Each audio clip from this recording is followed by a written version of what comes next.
বন্ধুরা, অবশেষে কিন্তু বর্ষাকাল শুরু হয়েছে। আর এটা আমাদের যে সমস্ত লেবু গাছগুলো বৃদ্ধি হচ্ছে না, সেই সমস্ত লেবু গাছগুলোকে দ্রুত বৃদ্ধি করার, যে সমস্ত লেবু গাছগুলোর মধ্যে কেবলমাত্র পাতা আসছে, সেই সমস্ত লেবু গাছগুলোর মধ্যে প্রচুর পরিমাণে ফুল আনার এবং তার সঙ্গে সঙ্গে লেবু গাছের ফলগুলোকে ঝরে পড়ার হাত থেকে বাঁচিয়ে দ্রুত ফলগুলোকে বৃদ্ধি করার খুব ভালো একটা সময়। তো তোমরা যারা এতদিন ধরে আমাকে বলছিলে যে তোমাদের লেবু গাছগুলো সঠিকভাবে বৃদ্ধি হচ্ছে না, যারা তোমরা বলছিলে যে তোমাদের লেবু গাছগুলো ঝোপালো হয়ে ওঠা সত্ত্বেও ফুল আসছে না, যারা তোমরা বলছিলে যে তোমাদের লেবু গাছগুলোর মধ্যে থাকা ছোট ছোট লেবুগুলো এই রকম হলুদ হয়ে ঝরে যাচ্ছে, তাদের জন্য কিন্তু আজকের এই ভিডিওটা খুবই গুরুত্বপূর্ণ হতে চলেছে। কারণ বন্ধুরা, আজ আমি এই ভিডিওতে এমন 5টি টিপসকে নিয়ে তোমাদের সঙ্গে আলোচনা করব, যেটা এই জুন মাসের শেষ মুহূর্ত থেকে তোমরা যদি তোমাদের লেবু গাছের মধ্যে অ্যাপ্লাই করতে পারো, তাহলে কিন্তু লেবু গাছের সমস্ত সমস্যার সমাধান হবে। যে সমস্ত লেবু গাছ বৃদ্ধি হচ্ছে না, সেই সমস্ত লেবু গাছ যেমন বৃদ্ধি হবে, তেমন যে সমস্ত লেবু গাছের মধ্যে এতদিন তোমরা ফুলকে আনতে পারোনি, সেই সমস্ত লেবু গাছের মধ্যে মাত্র 20 দিনের ভেতর প্রচুর পরিমাণে ফুল আসবে।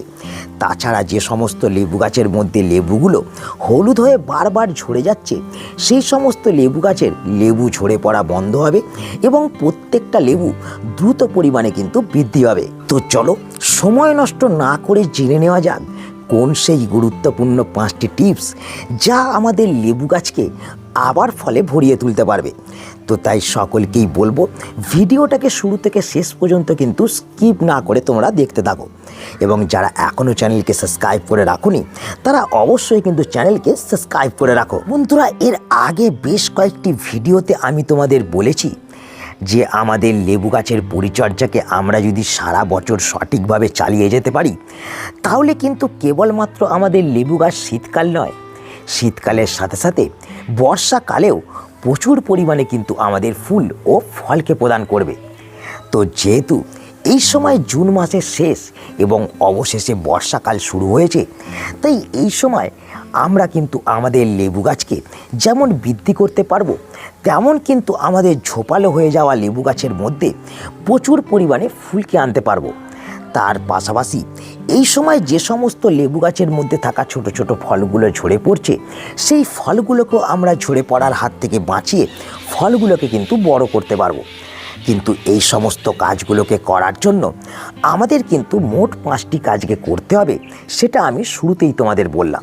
তো সেই 5টি কাজের মধ্যে চলো আমরা এবার দেখে নিই যে প্রথম কোন কাজটাকে আমাদের করতে হবে। তো বন্ধুরা, প্রথম আমাদের এই জুন মাসের শেষ মুহূর্তে এবং বর্ষার শুরুতে দাঁড়িয়ে যে কাজটাকে লেবু গাছের মধ্যে করতে হবে, সেটা হলো আমাদের লেবু গাছগুলোকে একটা ওপেন প্লেসের মধ্যে রাখতে হবে। কারণ আমরা সকলেই জানি এই সময় কিন্তু ক্রমাগত বৃষ্টিপাত চলছে, আর এই সময় রোদও কিন্তু খুব কম উঠছে।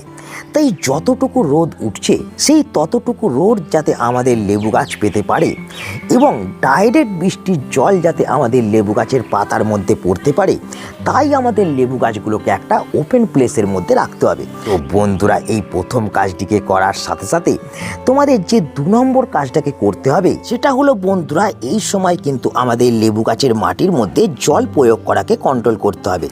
তো এখানে তোমরা দেখতে পাচ্ছ, দেখো আমার লেবু গাছের মাটিটা কিন্তু চপচপে ভিজে আছে। এর কারণ ক্রমাগত বৃষ্টিপাত। আর তোমরাও কিন্তু এই সময় দেখবে বৃষ্টিপাত চলার ফলে লেবু গাছের মাটি চট করে কিন্তু শুকাচ্ছে না। তো এক্ষেত্রে আমাদের যে গুরুত্বপূর্ণ কাজটা করতে হবে, সেটা হলো জল প্রয়োগ করাকে একেবারেই কমিয়ে দিতে হবে। যখন আমরা জল প্রয়োগ করতে যাব, তখন কিন্তু অবশ্যই গাছের মাটিকে চেক করতে হবে। মাটি 2 ইঞ্চি শুকিয়ে যাওয়ার পরেই আমাদের জল প্রয়োগ করতে হবে, এবং মাটি ভিজে থাকাকালীন একেবারেই কিন্তু জল প্রয়োগ করা চলবে না। এই গুরুত্বপূর্ণ কাজটাকে যেমন তোমরা করবে, তেমন যেটা এই সময় করবে সেটা হলো গাছের মাটির মধ্যে এই যে দেখতে পাচ্ছ আগাছা হচ্ছে, এই আগাছা কিন্তু এই বর্ষাকালে প্রত্যেকটা লেবু গাছের মাটির মধ্যে কিন্তু হতে থাকে। তাই এই সময় আমাদের এই আগাছাকে গাছের মাটি থেকে তুলে মাটিকে কিন্তু পরিষ্কার রাখতে হবে। তা না হলে যেটা হবে, এই আগাছা পচে গিয়ে গাছের মাটির মধ্যে ফাঙ্গাস সৃষ্টি হবে, ফলে গাছ কিন্তু এই সময় ধীরে ধীরে মারা যেতে শুরু করবে। তো এই 2 নম্বর কাজটি করার সাথে সাথে যে 3 নম্বর কাজটাকে তোমাদের করতে হবে সেটা হলো তোমাদের যে সমস্ত লেবু গাছকে তোমরা দেখছো ডালপালা ও পাতায় ভরে ঝোপালো হয়ে উঠেছে, অথচ লেবু গাছগুলোর মধ্যে ফুল ও ফল আসছে না, সেই সমস্ত লেবু গাছগুলোর মধ্যে প্রচুর পরিমাণে ফুল আনার জন্য এবং ফুল থেকে ফল পাওয়ার জন্য তোমাদের কিন্তু লেবু গাছগুলোর অতিরিক্ত যে ডালপালা, সেই ডালপালাগুলোকে এইভাবে কিন্তু প্রুন করে দিতে হবে। কিন্তু বন্ধুরা, শুধুমাত্র এই সময় লেবু গাছগুলোকে প্রুন করলেই চলবে না, তার সঙ্গে সঙ্গে যে বিষয়টাকে তোমাদের মেনে চলতে হবে সেটা হলো এই সময় থেকে লেবু গাছের মধ্যে নাইট্রোজেনযুক্ত সারকে প্রয়োগ করা বন্ধ করতে হবে। তার বদলে ফসফরাস এবং ক্যালসিয়ামযুক্ত সারকে ব্যবহার করতে হবে। তো এই সময় আমরা কোন সারকে ব্যবহার করব, তো চলো সময় নষ্ট না করে সেটাকে আমরা দেখে নিই। বন্ধুরা, তোমরা এখানে দেখতে পাচ্ছ আমি কিন্তু এখানে 3টি উপকরণকে নিয়ে নিয়েছি। প্রথম এই যে উপকরণটাকে দেখতে পাচ্ছ, এটা হলো হাড় গুঁড়ো। তো এই হাড় গুঁড়ো আমাদের কিন্তু ফসফরাস এবং ক্যালসিয়ামের বিরাট বড় একটা সোর্স, আর আমি এই হাড় গুঁড়োকে তাই নিয়ে নিয়েছি 3 চামচ। তার সঙ্গে সঙ্গে এখানে দেখতে পাচ্ছ কালো কালো দানা বর্ণের যে জিনিসটা, এটা হলো বন্ধুরা সিউইডস। আর এই সিউইডস সমস্ত ধরনের মাইক্রোনিউট্রিয়েন্টের যোগান দেবে আমাদের লেবু গাছের মধ্যে। আমি তাই যেটা করেছি, হাফ চামচ কিন্তু সিউইডসকে নিয়ে নিয়েছি। আর এখানে এই যে সাদা বর্ণের একটা পাউডারের মতন জিনিস তোমরা দেখছো, এটা হলো বন্ধুরা ট্রাইকোডার্মা ভিরিডি, যাকে আমরা একটা জৈব ছত্রাকনাশক বলে থাকি। তো তোমাদের কাছে ট্রাইকোডার্মা ভিরিডি থাকলে তোমরা হাফ চামচ ব্যবহার করবে, যদি না থাকে তাহলে তোমরা হাফ চামচ হলুদ গুঁড়োকে ব্যবহার করবে। তো এই 3টি উপকরণকে আমি নেওয়ার পর যেটা করব, ভালো করে এই 3টি উপকরণকে কিন্তু মিক্স করে নেব। তো এইভাবে তোমরা খাবারগুলোকে ভালো করে একে অপরের সঙ্গে মিশিয়ে নেবে এবং মিশিয়ে নেওয়ার পর তোমাদের লেবু গাছের মাটি যদি এরকম ভিজে থাকে তাহলে মাটির উপর দিয়ে, এবং মাটি যদি তোমাদের শুকনো থাকে তাহলে মাটিকে খুশে এই খাবারটাকে কিন্তু মাটির চারিদিকে ছড়িয়ে দেবে। মানে দেখতে পাচ্ছ আমি কেমনভাবে দিচ্ছি, সেইভাবেই কিন্তু তোমরা দেবে। যেহেতু আমার এখানে বৃষ্টি চলছে, মাটি ভিজে আছে, তাই আমি মাটিকে আর খুঁজছি না, মাটির ওপর দিয়ে কিন্তু এই খাবারকে প্রয়োগ করে দিচ্ছি।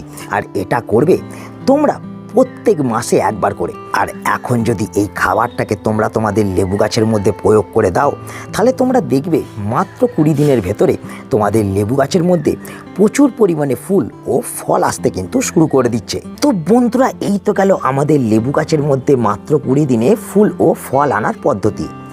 কিন্তু এরপর আমি যে বিষয়টা নিয়ে কথা বলবো সেটা হচ্ছে আমাদের যে সমস্ত লেবু গাছের মধ্যে অলরেডি ফল এসে গেছে এবং সেই ফলগুলো একটা একটা করে ঝরে পড়ছে, সেই ফলগুলোকে ঝরে পড়ার হাত থেকে বাঁচানোর জন্য লেবু গাছের মধ্যে কী কী পরিচর্যাকে আমাদের করতে হবে।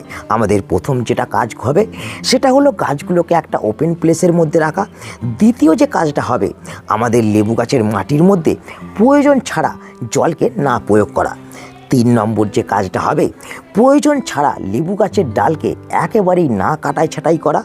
তার সঙ্গে সঙ্গে লেবু গাছের মধ্যে সঠিক খাবারকে প্রয়োগ করা। তো এক্ষেত্রে তোমরা অনেকেই হয়তো বলতে পারো যে কোন খাবারকে এই সময় আমরা প্রয়োগ করব। তো চলো আজ আমি তোমাদের এমন 2টো খাবারকে গাছের মধ্যে প্রয়োগ করে আমি তোমাদের দেখাবো, যে খাবার এই সময় খুব দ্রুত হারে কিন্তু কাজ করবে। একবার প্রয়োগ করলেই গাছের মধ্যে লেবু ঝরার সমস্যা তোমরা কিন্তু সমাধান করতে পারবে মাত্র 7 দিনে। তো বন্ধুরা, আমার হাতে এই যে লালচে বর্ণের তরল দ্রবণটাকে তোমরা দেখতে পাচ্ছ, এই লালচে বর্ণের তরল দ্রবণটাই হচ্ছে সেই রাসায়নিক দ্রবণ, যে দ্রবণকে প্রয়োগ করে আমরা আমাদের লেবু গাছের ফল ঝরে পড়াকে বন্ধ করতে পারবো। কিন্তু এই খাবারটাকে আমরা কিভাবে তৈরি করব, তো চলো সেটা এবার আমি দেখিয়ে দিই। বন্ধুরা, শুরুতেই তোমরা দেখো আমি এখানে কিন্তু একটা পাত্রের মধ্যে নিয়ে নিয়েছি 1 লিটার জল। তো তোমরাও তোমাদের প্রয়োজন অনুযায়ী জলকে কিন্তু প্রথমে ব্যবহার করবে। তো যেহেতু আমি 1 লিটার জল নিয়েছি, তাই 1 লিটার জলের মধ্যে আমি প্রথম যে খাবারটাকে মেশাবো সেটা হলো বন্ধুরা এই লাল পটাশ বা এমওপি, যা আমাদের লেবু গাছের মধ্যে ফল ঝরে পড়াকে বন্ধ করবে এবং প্রচুর পরিমাণে ফলগুলোকে দ্রুত বৃদ্ধি করতে সাহায্য করবে। ফলের মধ্যে রসকে বাড়াতেও সাহায্য করবে এই পটাশ। তো আমরা যেটা করব, হাফ চামচ পটাশকে দেখো দিয়ে দেবো, দেখতে পাচ্ছ আমি দিয়ে দিলাম। এবং এই পটাশকে দেওয়ার পর আমাদের যেটা করতে হবে সেটা হলো বন্ধুরা হাফ চামচ আমরা নিয়ে নেবো ম্যাগনেসিয়াম সালফেট, যাকে আমরা বলি এপসম সল্ট। দেখতে পাচ্ছ আমি হাফ চামচ ম্যাগনেসিয়াম সালফেট বা এপসম সল্টকে নিয়ে নিলাম। নিয়ে আমাদের যেটা করতে হবে, ভালো করে একটুখানি দ্রবণটাকে গুলিয়ে নিতে হবে। যেহেতু পটাশ আমাদের জলের সঙ্গে মিশতে কিছুক্ষণ সময় লাগে, তাই আমরা যেটা করব, আমরা কিন্তু এই পটাশকে কমসে কম জলের মধ্যে গোলার জন্য আধ ঘন্টা কিন্তু স্থির অবস্থায় রেখে দেবো।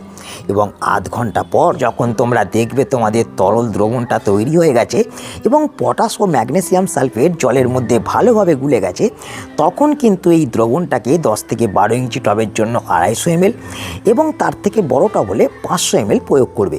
কিন্তু বন্ধুরা, প্রয়োগ করার সময় অবশ্যই কিন্তু খেয়াল রাখবে মাটি যাতে শুকনো থাকে। ভিজে মাটিতে কখনোই এই সারটা ব্যবহার করবে না।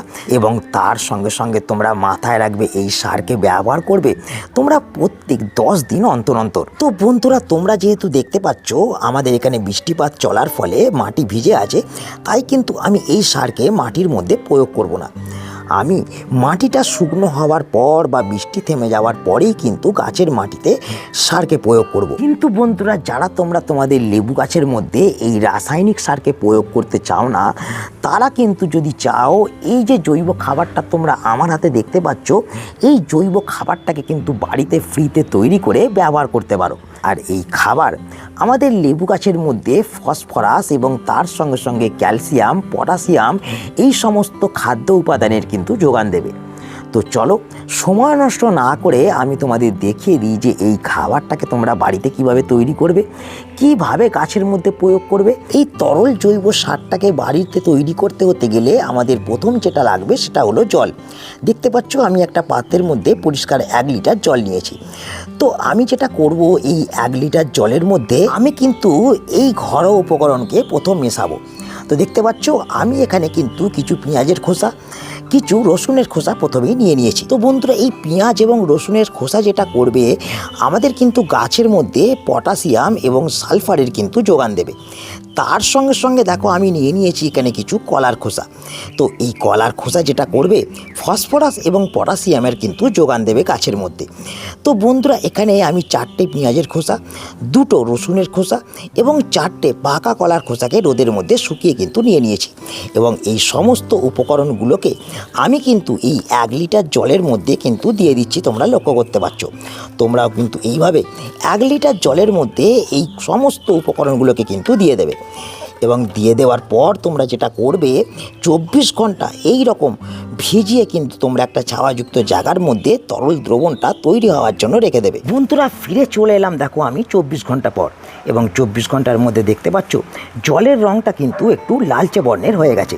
তো তোমরাও যখন দেখবে এই তোমাদের তৈরি করা দ্রবণের রং লালচে বর্ণের হয়ে গেছে, তখন তোমরা যেটা করবে, দ্রবণটাকে অন্য একটা পাত্রের মধ্যে ছাঁকনির সাহায্যে ভালো করে ছেঁকে নেবে। তো এখানে তোমরা দেখতে পাচ্ছ আমি দ্রবণটাকে ভালো করে ছেঁকে নিয়েছি। তো এই রকম ছেঁকে নেওয়ার পর তোমরা যেটা করবে সেটা হলো বন্ধুরা, 1 লিটার দ্রবণের মধ্যে তোমরা কিন্তু 100 গ্রাম এই ভাতের ফ্যানকে মিশিয়ে দেবে। দেখতে পাচ্ছ আমরা যাকে বলি ভাতের মাড়, সেই ভাতের মাড়কে তোমরা কিন্তু মিশিয়ে দেবে। এবং এই রকম ভাতের মাড়কে মিশিয়ে নেওয়ার পর তোমরা যেটা করবে সেটা হলো বন্ধুরা, এই যে দেখতে পাচ্ছ হলুদ গুঁড়ো, 2 গ্রাম হলুদ গুঁড়োকে ভালো করে তোমরা কিন্তু দ্রবণের মধ্যে মিশিয়ে দেবে। বেশি কিন্তু হলুদ গুঁড়ো বন্ধুরা দ্রবণের মধ্যে দেবে না, এক্ষেত্রে কিন্তু শিকড়ের মারাত্মক ক্ষতি হতে পারে। তো এই যে দেখতে পাচ্ছ দ্রবণটাকে আমি তৈরি করে ফেললাম। এই দ্রবণটাকে আগের দ্রবণের মতন একই পদ্ধতিতে এবং একই নিয়মে ব্যবহার করতে হবে, কিন্তু এই দ্রবণকে ব্যবহার করতে হবে তোমাদের প্রত্যেক 10 দিন অন্তর অন্তর। তো বন্ধুরা, যেহেতু আমার গাছের মাটি ভিজে আছে, তাই আমি এই দ্রবণটাকে কিন্তু এখনই ব্যবহার করছি না। কারণ এই দ্রবণ ভিজে মাটিতে ব্যবহার করলে যেটা হবে, গাছের মাটিতে কিন্তু ফাঙ্গাস সৃষ্টি হবে এবং গাছ এই দ্রবণটা ঘোর না করতে পারার ফলে গাছ কিন্তু মারা যেতে শুরু করবে। তাই আমি যেটা করব, আমি অপেক্ষা করব গাছের মাটি শুকনো পর্যন্ত। গাছের মাটি শুকনোর পরেই মাটি খুঁজে আমি এই দ্রবণটাকে ব্যবহার করব। বন্ধুরা, আশা করি তোমরা সকলেই বুঝতে পারলে আমাদের লেবু গাছের মধ্যে মাত্র 20 দিনে প্রচুর পরিমাণে ফুল ও ফল এই বর্ষাকালে আনার জন্য কোন কোন কাজকে করতে হবে, কি খাবারকে প্রয়োগ করতে হবে, এবং তার সঙ্গে সঙ্গে লেবু গাছের মধ্যে থাকা ফলগুলোকে ঝরে পড়ার হাত থেকে বাঁচানোর জন্য কোন কোন পদক্ষেপকে আমাদের গ্রহণ করতে হবে। তো তাই আজ এই ভিডিওটাকে আমি এখানেই শেষ করছি। আশা করি এই ভিডিওটা তোমাদের সকলের কাজে লেগেছে। যদি ভিডিওটা ভালো লাগে তাহলে অবশ্যই ভিডিওটাকে তোমরা একটা লাইক করে দেবে, তোমাদের বন্ধুদের কাছে শেয়ার করে দেবে এবং যারা এখনও চ্যানেলকে সাবস্ক্রাইব করে রাখুনি তারা অবশ্যই কার্তিক হর্টিকালচারকে সাবস্ক্রাইব করে নেবে। তো দেখা হচ্ছে আবার একটা নতুন ভিডিওতে। সকলে ভালো থেকো, নমস্কার।